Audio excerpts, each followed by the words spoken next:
Welcome to this year's Civic Dinner. This is a wonderful opportunity for the City of New Westminster to thank all of our incredible volunteers for our committees in our community. Throughout the years, residents and business owners across the city dedicate their time to committees to help build a better community. We are a wonderful city in the City of New Westminster, one that is thriving to tackle big issues like affordable housing, climate change, and reconciliation. But we couldn't do this work without the dedicated work of our volunteers. So on behalf of the City of New Westminster, thank you for all of your dedication. Hi everyone, Happy New Year. I would like to acknowledge that we are on the unceded territory of the Kakite First Nation and the Coast Salish people. And I also want to talk about my great privilege that it's been to work with all of my committees in the past year. I'm hoping that you've had a chance to pop into the library, but I want to acknowledge the library board for their great work in shepherding and inspiring and supporting the library renovation. We have somewhat of a brand new library and I enjoy going a lot, so I hope you have as well. I've also been working with the Economic Development Advisory Commission, and we've had some really great conversations at the table. I want to acknowledge the spirit that people bring to the table, their commitment to local business in New West and how to improve it and how to help the city do better. So thank you very much for all of your hard work and effort in those conversations and moving our strat plan forward.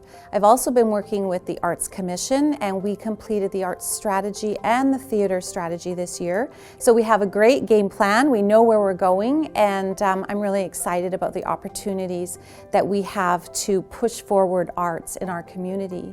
And then last but not least is the Public Art Advisory Committee. While we didn't unveil any public art projects last year, we've been hard at work on processes being put in place for the capital projects that will be rolled out of the next 2 years. So we have some really exciting public art coming forward, and I think the community is going to be thrilled to see it. And lastly, I would like to thank everybody in the room for all of the time and effort that you put into your committees. I'd like to thank your families for giving you that time away. I know that it's many, many hours prepping for your meetings and also participating. And I know it's hard work juggling all of that. So thank you very much for all of your commitment and dedication for New West. And here's to a great 2020. Thank you. I am the chair of the Environmental Advisory Committee, and that committee is addressing one of the most important issues of our time, climate crisis and environmental work in the City of New Westminster. We've looked at everything from single-use plastic items to the Canada Games pool to the work of the city's work on climate action. So thank you so much to the volunteers for sharing your valuable expertise and knowledge on this subject. I'm the council rep on the Youth Advisory Committee. The youth chair that committee themselves, and we've discussed so many different topics there, it's hard to even list them all. Youth are so busy, they're so knowledgeable and engaged, so really value the time that you've spent there. Thank you so much. The Residents Association Forum is made up of the different residents associations in the community. They come together to talk to the city about what matters most for their neighbours, the issues, the ideas, and the concerns, so really value their time and their expertise that they share with us. Hi everybody, thank you for coming to the Civic Dinner, and thank you for the contributions you're giving to New Westminster with your time and your energy and your efforts. I especially want to thank the members of the committees that I've been involved in. The Intelligent City Advisory Committee has been part of the city's economic development vision for the last few years. I really think we've helped guide the BridgeNet initiative and other initiatives that have helped make New Westminster a Smart 21 city. I'd like to thank the members of the Electrical Utility Commission. I think it's a unique thing in New Westminster to have our own utility, and the Commission has done a really great job at guiding us into leveraging that Commission in order to do better things in this city, like the Solar Garden or like the BridgeNet utility. I'd also like to thank the members of the Act Biped, the Advisory Committee for Transit, Bicycles and Pedestrians. We've done a lot of work in the last few years to make sure that the transportation realm in the city is safe and comfortable for vulnerable road users. And I think our master transportation plan is finally starting to show the results of that work. I'd also like to thank the members of the Accessibility Advisory Committee. I've learned a lot from this committee over my time on it, and I think we've done so much to change how this city approaches the barriers that exist in our city for those with physical or cognitive barriers. I think that it's really important that you've helped shift the culture of our organization in order to recognize that accessibility is not a nice to have, it's something that is a fundamental right in this city. So I really want to thank you for moving that conversation forward. My name is Jordan Foss and I'm on the Economic Development Advisory Committee. One of the things that I'm most proud of we've accomplished this year is the Starting a Business in New West Guide. As a business owner myself, it's always confusing when you're starting your first business to know who you need to talk to, what forms you need to fill out. And now there is a guide, if you are opening a business in our city, where you can go step by step to make sure that you're doing all of the right things to get your business from an idea to the opening day. I like to volunteer my time for EDAC because as a small business owner, I know the challenges and struggles that I went through to open the doors for our business. And now it's nice to be able to have some experience and some input so that we can make it a little bit easier on new smaller businesses that want to open within our city and give them the best foot forward to achieve success. One of the other things I like about being on EDAC is that the room is filled with lots of smart people from different walks of life. It's great to understand their insights in the direction they'd like to see that the economic development of the city go. And it's also nice to know that our input as a committee is being taken seriously and actually put into action. Hi, I'm Peter. I'm on the Arts Commission and the Public Art Advisory Committee. And a couple things we worked on is developing an art strategy and a theater strategy. And we also worked on a couple of major public arts projects, in particular the building formerly known as Arenex and the building that will formerly be known as a Canada Games Pool. Serving on the committee, I enjoy working with a group of committed and talented fellow committee members and staff where together we have some thoughtful and difficult decisions which lead to some very good recommendations. For me, the arts is a strong economic driver and it helps bring together our community and the arts brings joy. And the arts also has a real important role in tackling difficult issues that the city is interested in tackling. Things like the climate emergency, justice and inequality, so I really appreciate the opportunity to participate in that. Hi everyone, I hope you're having a wonderful dinner or will have a wonderful dinner tonight.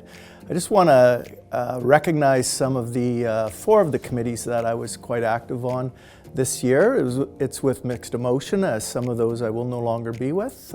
First of all, I want to talk about the Restorative Justice Committee, which has done some incredible work with regards to Indigenous courts. We were able to facilitate motions that got meetings with Council and the Attorney General and the Solicitor General. We're working very closely on supporting the Indigenous Court in New Westminster as well. Also, we have our Vice Chair is a member of the Kakite First Nation, and I want to recognize her as well. She's done an incredible job as Vice Chair of that committee. Other committees that have had some great success over the years, Emergency Advisory. We have been very successful in working to upgrade the way that we respond to emergencies.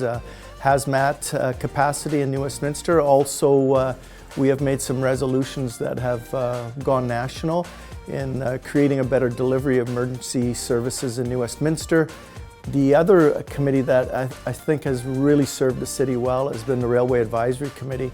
I want to really recognize the three railways that have played a major role on this. Mike Lavecchio is here, hopefully with us today. Jocelyn Young, as well as Emily Mack. And the one really important piece that has come from this committee is the elimination of the DOT 111 rail cars that carry flammable fuels. That no longer happens. They don't run through New Westminster anymore carrying flammable fuels. The last piece is the Remembrance Day Committee. It was really great. I was only working on it for 1 year, but last year in the focus of reconciliation, we had a speaker, Robert Nahaney from the Squamish Nation, a 16-year veteran of the Canadian Armed Forces, who was the keynote, and it was very well received. And I want to thank all of the people on that committee for the work that they've done. Thank you very much, and enjoy your dinner. Hi, I'm Acting Chief Constable Dave Jansen of the New Westminster Police Department, and it's my honor this evening to recognize the members of the New Westminster Police Board. The New Westminster Police Board is comprised of volunteers who give their time to oversee and govern the activities of the New Westminster Police Department. The board is responsible for setting the goals, priorities, and objectives of the department and overseeing and approving the police budget. The department has seen huge advancements in several of its strategic initiatives this year, but I'd like to highlight two of those initiatives this evening. First was a creation and support of the board in establishing the Special Investigations Unit. The Special Investigations Unit is comprised of a detective and community counselor who who are tasked with investigating and providing the best possible support and service to victims of power-based crimes. Second is the creation of a wellness officer. This officer is tasked with promoting a department-wide culture of wellness, providing support and service where required to keep the department mentally, emotionally, and physically healthy. On behalf of everyone at the New Westminster Police Department, I want to sincerely thank the board for all the time that you've given in making New Westminster the amazing city that it is. Here in the City of New Westminster, the Development Services Department reviews all the development applications that come into the city. And there are 3 volunteer groups that assist us in this work: the Advisory Planning Commission, the Board of Variance, and the New Westminster Design Panel. We wish to thank all of the volunteers for your deep commitment, your great dedication to the city. You review key applications such as amendments to the official community plan, applications to rezone a property, heritage revitalization agreements, development variance permits, etc. You help us to realize how and where we grow our city. Your professionalism, passion, civic responsibility, and dedication help us in all that we do. My name is Halim Habibi. I have come with my family to Canada 2.5 years ago, and since then we have been living at the City of New Westminster. One of the highlights of the Multiculturalism Advisory Committee in 2019 was that we introduced a motion to ask the city and the council to send a letter of support to the Muslim community in New Zealand after the Christchurch terror attack. We received a response from the Imam there thanking the city and the council for that. Another highlight was a joint effort between the Multiculturalism Advisory Committee and the Social Issues Advisory Committee, where we advocated for private swimming spaces for women who didn't want to go to public swimming spaces. The biggest reason for me that I volunteer my time with the City of New Westminster is that I like to work towards social justice, and I like to give back to the society that is helping me as a newcomer. Hello everyone. What a wonderful way to start the new year, thanking all the volunteers in the city. It is my pleasure to thank you because as a long-time volunteer in the city, I know exactly what that entails. And so I want to thank you for bringing your voice, your commitment, your skill, your expertise, and your wisdom to the committee. Most of all, I appreciate the passion you bring. In particular, I want to thank the members of the 3 committees that I chair. The Multicultural Advisory Committee. This year, we provided input into the formulation of the Sanctuary City policy. Seniors Advisory Committee. This year, we worked hard at discussing what can be done about the social isolation of seniors. The Parks and Rec Committee, members of the Parks and Rec Committee. This year we worked hard at providing input into the advancement of the new aquatic center. For all your hard work, I thank you and have a great evening. I've been on ACT BIPED, it's the Advisory Committee for Transit, Bicycles and Pedestrians for 4 years now. I like to be on this committee because I help give feedback to city staff for helping improve the transportation around our city. Make it safer for everybody, make things smoother. It helps make our city a little bit better. One of the big accomplishments I think we had over the past couple of years was the 7th Avenue Greenway. It still has a little bit of work to do, and I know city staff will be working with committees to help improve the safety of the 7th Avenue Greenway in the future. I would like to thank the Community and Social Issues Committee this year for your work on the Compassionate City Charter and making New Westminster a more compassionate place, and on diversity and inclusion, especially the committee's focus on lived experience. Your recommendations around that will make our city a better place. The Community Heritage Commission continued the work on finalizing the Heritage Conservation Area in Queen's Park, and dealt with multiple heritage revitalization agreements and looking at possible new policy in that area. And the Neighborhood Traffic Advisory Committee focused on schools and school safety. A lot of kids will have a safer route to school, thanks in large part to your work. I would also like to thank our grant committees, the Community Livability and Social Equity Committee and the Social and Cultural Vibrancy Committee. This year the committees were amalgamated from 6 committees to 3 committees, and people learned new criteria, new subject areas. With over 90 grant applications, which would amount to about a foot of paper, our committees worked hard to distribute almost $1 million between our community organizations. Thank you for your work. With that, our community will be a better place. So I hope everyone has enjoyed this evening. Tonight is a wonderful opportunity for us to say thank you on behalf of the City of New Westminster for all of the dedication and hours that our volunteers put in on our committees. Tonight we've had an opportunity to hear about all of the great work that our committees are doing to help build a better city. So on behalf of the City of New Westminster, I would like to personally thank each and every one of you for your dedication in building a better city.